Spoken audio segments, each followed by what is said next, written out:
SBR Videos is sponsored by Sports Cash System. Click on the link below for more information. Hi, welcome to this week's edition of SBR's NFL Rundown. Here we'll go over some of our early leans for this week's NFL schedule. So let's not waste any more time. Let's get right to the picks, starting off with the Buffalo Bills and the Cleveland Browns. Brian Hoyer seems to be the answer that the Browns were looking for. It's their second win in a row over two teams that were thought to be much stronger than them. In his most recent game, Hoyer threw for 269 yards and 2 TDs without interceptions against the Bengals. And let's not forget about tight end Jordan Cameron. He's practically been the backbone of the team's receiving corps. And so far this season, he's been able to tally up 360 yards and 5 TDs, establishing himself as the number one option for Hoyer.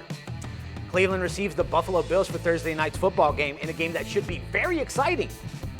All right, maybe not that much, but at least the Bills have been able to make games interesting over the past few weeks. Game 1, they lost to the Pats by a mere 3 points. In Week 2, they beat the Panthers by 1. Week 3, they lost by 7 to the Jets, and last week they beat the Ravens by 3. Interestingly enough, the line opened at -3 for Cleveland and moved to -4. So it tells me it's definitely going to be a close game. Cleveland playing at home should be able to come out with the win. I just don't feel safe enough laying 4 points on the home team. So I'm going to have to pick the over 41 for this matchup. Buffalo is averaging 22 points per game on offense while allowing 23.2, and Cleveland is posting up an average of 16 points per game on offense while giving up 17.5. It all points out to be a low-scoring game, but I think that both offenses will show up and score big for this Thursday night's matchup. Next game that we have is the Baltimore Ravens against the Miami Dolphins. And with Miami's tough defense, I doubt Baltimore will be able to get anything going against the Fins. Flacco got picked off 5 times in his loss to the Bills last week, and Baltimore's D seems that they just can't get up in sync. All this tells me just how weak the Ravens are this year, and you could pretty much account it all to losing their key players in the offseason.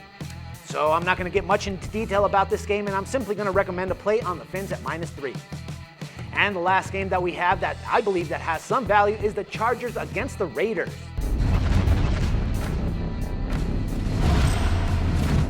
Phillip Rivers has slowly but surely started to pick up the game, and so far has scored a total of 11 TDs, positioning himself in second place just behind Peyton Manning, who currently has 16 TDs in this regular season.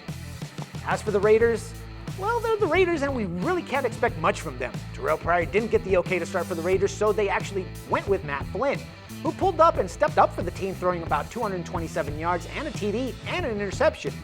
But unfortunately for them, that just wasn't enough for the Raiders team to establish a win, and they're still trying to find some sort of game going on. Chargers are posting up about 27 points per game on offense while giving up 25.5, while the Raiders are posting up 17.8 points per game and giving up 22.8. In this case, I like what Rivers has been doing and how the team is starting to wake up, so I'm going to have to lean on the Chargers at -5 and the over 44. Thanks for joining me on SBR's NFL Rundown, and we'll be back next week for some more picks. For SBR Forum, this is Dax Floyd.